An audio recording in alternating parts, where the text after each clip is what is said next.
Losing a child to a sexual predator is a horror that you go through alone. He is guilty, guilty, guilty, guilty. And that feels really good. Because nobody should get away with this. I lost the light of my life, my buddy, my best friend, most of all my daughter. I cried for her all hours of the day. I cried for her at night. Cooey is a pathological liar. He's a piece of shit. Sorry, but it's the truth. So many times I've seen the local news put out the bulletins about sex offenders being released in the community, and they're described as level 3 sex offenders with a high likelihood to reoffend. That's unacceptable. My daughter was kidnapped, raped, and buried alive. Is this what you want happen to your children? I am broken. I will never heal. I will never have closure. And never again have my daughter by my side. My heart will always have a void, a tremendous loss.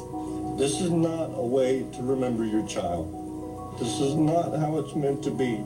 And in honor of Samantha, in honor of Jessica, and Molly Fish, and Polly Klaas, and Adam Walsh, how many children do we have to take away before we as Americans get organized? We outnumber you so many times over. There is no excuse, and we're not going to let it get away with this anymore. One of the nicknames that I've always called my daughter is my angel. In court, in the last hours, the man now charged with this little girl's murder. The only clues police had found up until the time they found the body was one shoe and her underwear at the water's edge. In fact, this guy that you're looking at, Gardner, has now been linked to 5 that we know of attacks on young girls. Out to you, Mark Klaas, president and founder of Klaas Kids Foundation. It was so bad that friends of Amber Dubois' family actually staked this guy's house out. She went missing, as I recall, last February 2009. And he was a registered sex predator, and they just felt that this guy was involved with her disappearance. When cops didn't have the manpower or wouldn't stake him out, the family's friends staked this guy's house out to no avail. He's apparently struck again, Mark Klaas. Well, you know what?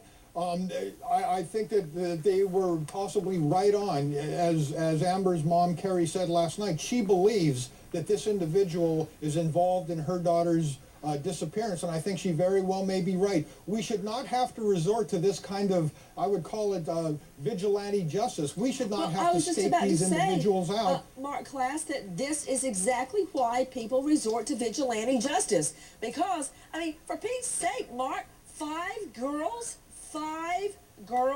that we know of, and you know the statistics, Mark. Every time a sex predator is caught, he has attacked or molested dozens of other people before they're caught on that one charge.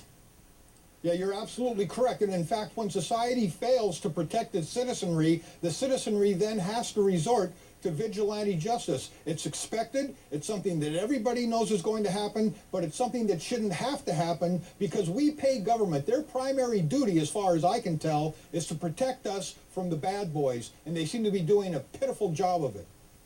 Out to Mazzarella, our producer on the story. It was Judge Peter Detta and the Assistant District Attorney David Hendern, is that his name, or Hendeen? Hendern, yes. That agreed, that cooked up that 6-year sentence, along with the defense attorney, of course.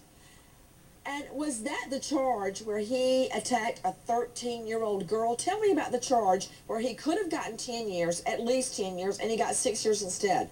Yes, the prosecutor and the defense attorney, they made a plea agreement. They did not want the victim to testify. He pled guilty to 2 counts of lewd and lascivious, 1 count of false imprisonment.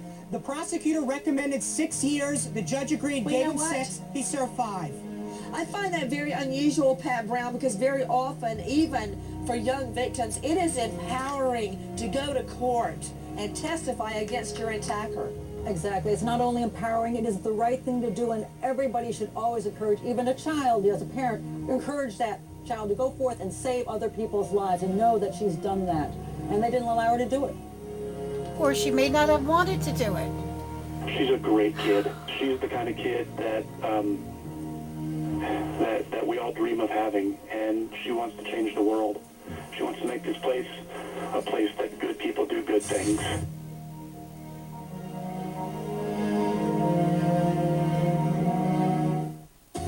You get out of your vehicle what you put into